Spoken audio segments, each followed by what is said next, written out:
Hi, my name is Sarah Meeks. I'm with Ohio State University Extension in Wayne County, and today I'm just going to show you how to make spaghetti and meatballs in an electric pressure cooker. This is a very easy recipe. It's something that I enjoy making because it truly is a quick and easy dish that you can throw into a single pot.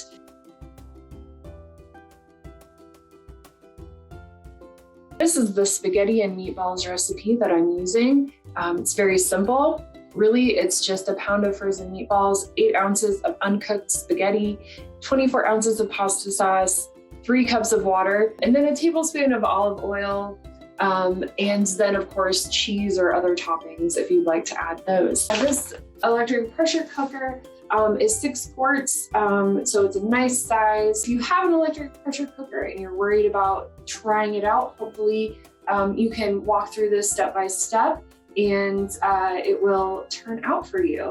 All you have to do, first of all, is of course plug it in. Mine automatically turns on. So all you have to do is then twist the lid. It sings to you, and then you can easily open the lid. Once you open the lid, you'll notice that there is a silicone ring in here, just like you would see in a regular pressure cooker. For canning, I would just like to mention that you cannot can in an electric pressure cooker. Also inside, you may see a trivet of some sort. This is usually used when you need to set the food or something else, like a bowl or something like that inside that you may be cooking inside of, including this ramekin I have here. So anything like that typically is going to be set on the trivet, even if you're throwing in maybe a potato.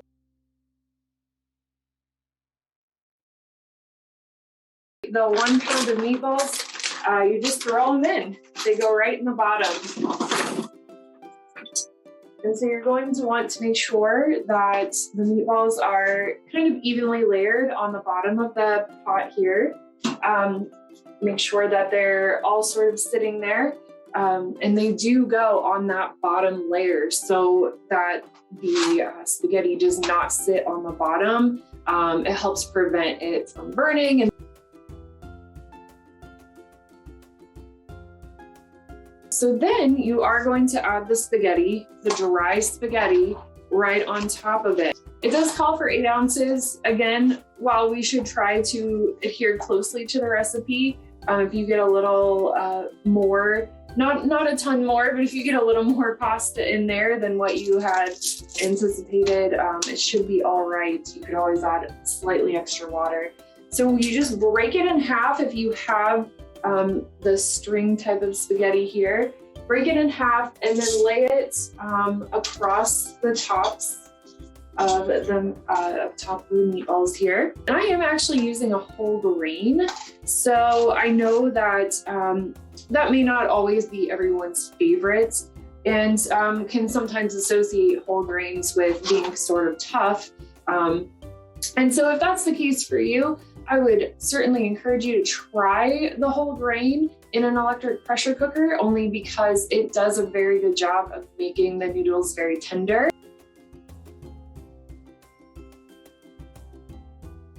Next, we're going to drizzle just a little bit of olive oil over top. While it does call for olive oil, if you just don't have any, that should be all right. You can always use a different type of oil, if need be, vegetable oil or canola oil. So really you just pour it right over top here.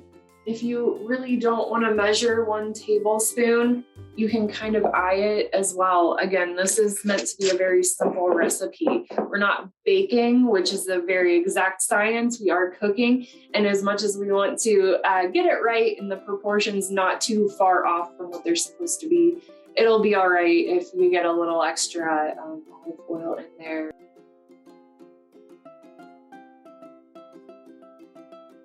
Put the pasta sauce in. And of course, this is like the most important part, because this is what gives us the liquid that's going to help build the pressure inside of the device here. So first you just pour in the 24 ounces of pasta sauce. You pour that right on top of the meatball and the spaghetti layer. And you know, it doesn't always like to come out of here. So the nice thing is, like I said before, the pasta sauce is 24 ounces and you need 3 cups of water. Well, 24 ounces is 3 cups of water. So in order to get our 3 cups of water and also clean out the pasta sauce so that we don't waste any, we can just fill this up and pour it in. So I'm going to do that really quick.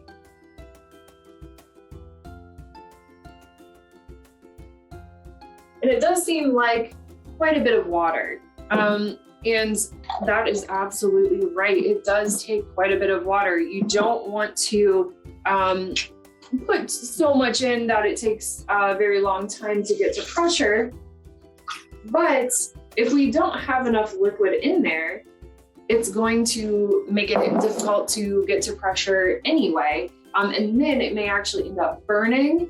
And some will show a burn notification if there's not enough liquid and things start to burn inside while it's cooking. And so to avoid that, we do want to make sure there's plenty of water. And so that 3 cups along with the pasta sauce helps achieve the right amount.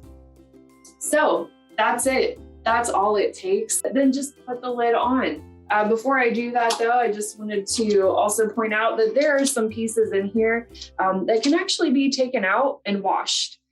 This piece here pops off, as well as the silicone piece here, which actually controls the stopper here that lets you know that the device has built pressure.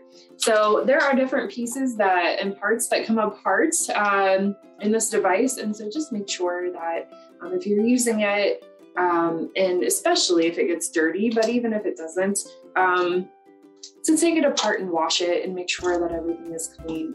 And this silicone ring can actually be stored in the bottom of the pot to help preserve its life a little bit. So I'm going to place this on here and turn it. Now, something else is the venting and sealing up here on the top of the lid. There's a weight that I just took off, and you just want to make sure that when the weight is on there, that it's not on venting, but on sealing. If it's on venting, the device will never get to pressure. So make sure it's to sealing so that it does get to pressure. Now this particular recipe, you are going to use manual. If you've used your electric pressure cooker very often, you will notice that a lot of recipes use manual. It's easy and it can accommodate a lot of recipes. On this device, it does not say manual, it actually says pressure cook. So depending on what your device is, that may look a little bit different, but whatever your device's manual button is, that's what you want to select. So we're going to set manual. It went to an hour because that's what I had last used it at, so it will remember these things. And I'm just going to hold down the button here because we actually only need 10 minutes. And so I want to make sure that we're at the right pressure too. There's low and high pressure. We are going to cook today at high pressure for just 10 minutes. And then it will be a quick release of the pressure, which means you're not going to just let it sit there and naturally release its pressure. So when we quick release, I'll show in just a little bit when it's finished, but we use typically a wooden spoon. You can use any kind of kitchen utensil to help keep your hands a little bit further away from that steam when you do the quick release. Also a good idea is to have a towel to go over it, to go over the spot that will release the steam, just in case you have it under a cabinet, so that when the steam releases, it's not going to damage your cabinet.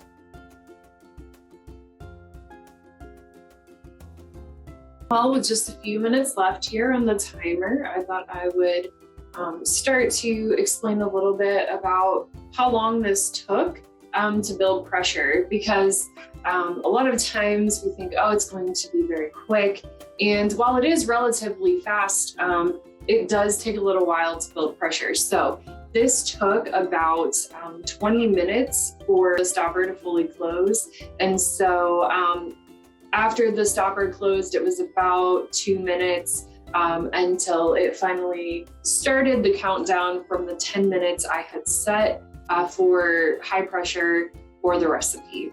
So all in all, it's going to maybe take about a half an hour. Know that it's built pressure, again, when that stopper has been pushed all the way up. And that also indicates that you're not going to be able to open it. So if I tried to twist this right now, it's not going to open. And of course, you never want to try to pry it open while the pressure has built inside of the device. You can absolutely walk away from this too. You don't have to stay there with it like you might have needed to with our older pressure cooker. This one being electric will actually let you know, it will count down, it will let you know when it's finished.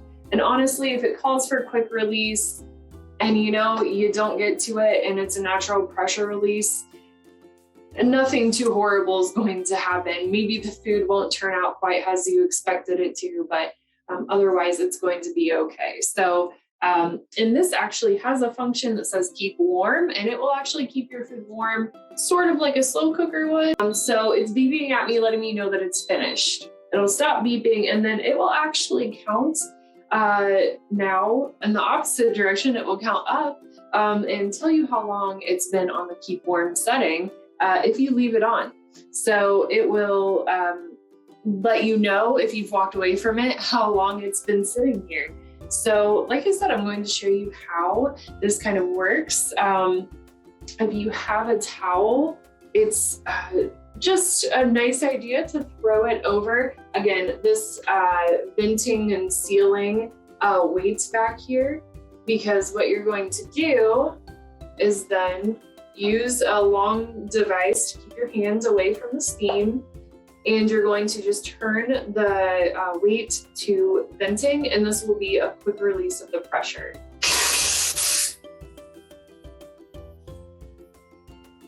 Now the pressure does take just about a minute here to release, but not long at all. And again, you can see a lot of the steam still coming out. If I didn't have that towel on there, of course, there would be much more. And so this kind of helps just save some of your cabinets and things like that if your device is near those items, or even your ceiling. And as you can see, it is counting here. And so if I press cancel, it doesn't really do anything as far as the pressure goes. It's still releasing the pressure, but that will take it off of the keep warm setting and just kind of turn the device off. And then of course you can unplug it if you'd like. It will actually stay warm in there for quite a while, even if you turn the keep warm setting off.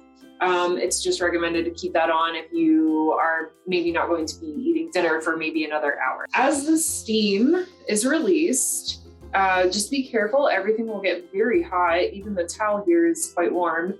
And so this metal part, because a lot of these devices have metal parts, just be very careful not to touch it, especially the one on the lid here.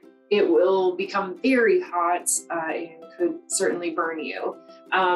You know the pressure is finished, released, once the little stopper falls back down, and it should provide no resistance when you turn it to open the lid. If it's been there for a while and you think it's finished, but the stopper hasn't fallen yet, you can actually kind of tap it. Sometimes it gets stuck, just to see. If it falls down with a tap very easily, then it was just kind of stuck in that position. Then you can just turn it, again, very easily. It's no resistance there. And then always open it away from you and other people, because of course there's still steam in there. Something else to mention is these often have a lot of water collected on the lid. And if for a recipe like that, that is fine. No problem, because it's going to be liquidy in there anyway. But if you have something that you don't want a bunch of liquid falling onto, just remember that when you lift this up, there will be liquid in there, and try to kind of lift the lid up if you can to keep some of that extra moisture in there, and then dump it into a sink. So I'm just going to carefully set the lid down here so I'm not burned. And again, I'm just going to use my tongs here, use the tongs or a spoon. I'm just going to kind of mix everything together so that the spaghetti and meatballs and sauce are all well combined. I did also want to mention, because I had said before, you can sometimes make things within another container inside of the pressure cooker. So you always want to make sure that it's something that's oven safe, that it can withstand pressure. And so here, this glass bowl is actually both oven and microwave safe. So just because it's microwave safe doesn't mean that it's necessarily oven safe and safe for this device. So just make sure that it is something that you could put in the oven and that it will withstand pressure and high heat.